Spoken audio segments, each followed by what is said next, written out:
Letters from the Pale Court. Part 1. The ink still weeps.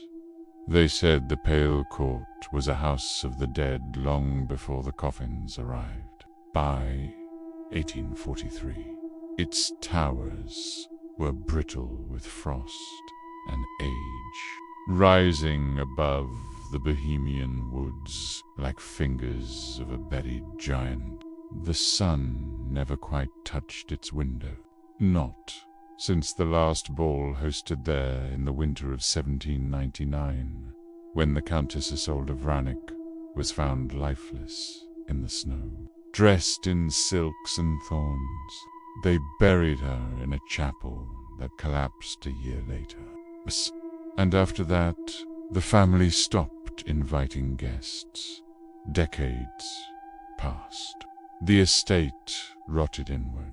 Paint peeled from the frescoes in long strips like skin, and ivy crept through broken glass, as if to reclaim what flesh had failed to hold.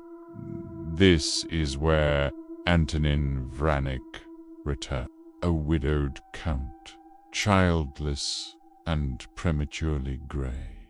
He had lived in Vienna these many years, pretending the past could be ignored. But something within him cracked when he turned 49. Perhaps it was the silence of his house. Perhaps it was the letter that arrived with no return, address bearing handwriting he had not seen in over 30 years. My dearest Antonin, the house remembers. Return to me before the season changes. Isolde, he read it thrice. The servants had vanished. The portraits were moth-eaten, or painted over with black strokes. The great mirrors were cracked, and in their shards, Antonin sometimes thought he saw a woman's silhouette crossing the hall behind him. The wax seal was the Vranic crest, pressed in a manner long disused. The paper was brittle, and the velvet curtains whispered when he passed. Though there was no wind, the ink-faded boot, unmistakably hers.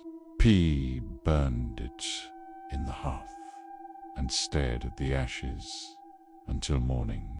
How he remembered kissing those eyes, weeping into that neck, dancing with her beneath those very rafters the night she vanished.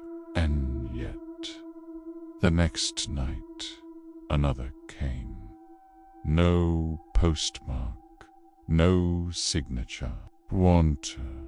Only a torn page from a diary dated 1798 beneath the chapel. I watched the worms eat the saints.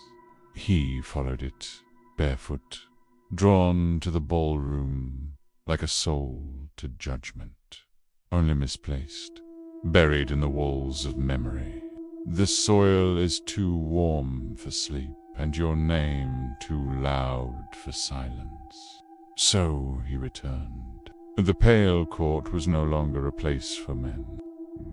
The grand salon still reeked faintly of wine and jasmine.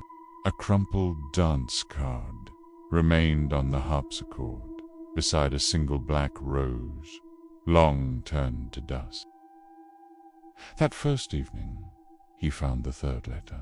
It lay beneath his pillow, handwritten, perfumed faintly. The ink so dark it seemed wet. Do still hear the waltz. Antonin. Her skin was the color of alabaster left in the rain. She did not speak, but turned and held out her hand. I do. Her smile, oh God. Her smile, oh, was exactly as he remembered. But her eyes were empty. Not blind, no, but too deep, too hollow. As if something else watched from within, every night, after midnight. Come find me in the East Wing. The East Wing had been sealed since the fire in 1802, but the lock crumbled when he touched it. The rooms were untouched by time, as if preserved by rivans or fear. The chandeliers were still hung with wax tears. In the gallery he saw her portrait, Isolde, painted at 20, ageless and aloof, with eyes to knowing for this world. Beneath the painting lay a stack of letters, tied with raven ribbon. He untied them with trembling fingers. I am not dead, Antonin. I waited. I forgive you. He dropped the final letter. Its last line was smudged as though a finger had pressed the ink before it dried. His hands were clean. That night, the waltz returned. Prose, not from an instrument, but from the wall's notes long and slow, as if played beneath water. The doors were open, candles burned. And there she stood, not a ghost, but not living, not in any natural sense. Her dress trailed smoke. He took it. They danced. The music groaned through the ceiling beams. Dust rose with each step. Her touch was cold as tomb. When the music ended, she led him through the ballroom arch into darkness, and he followed. End of part 1.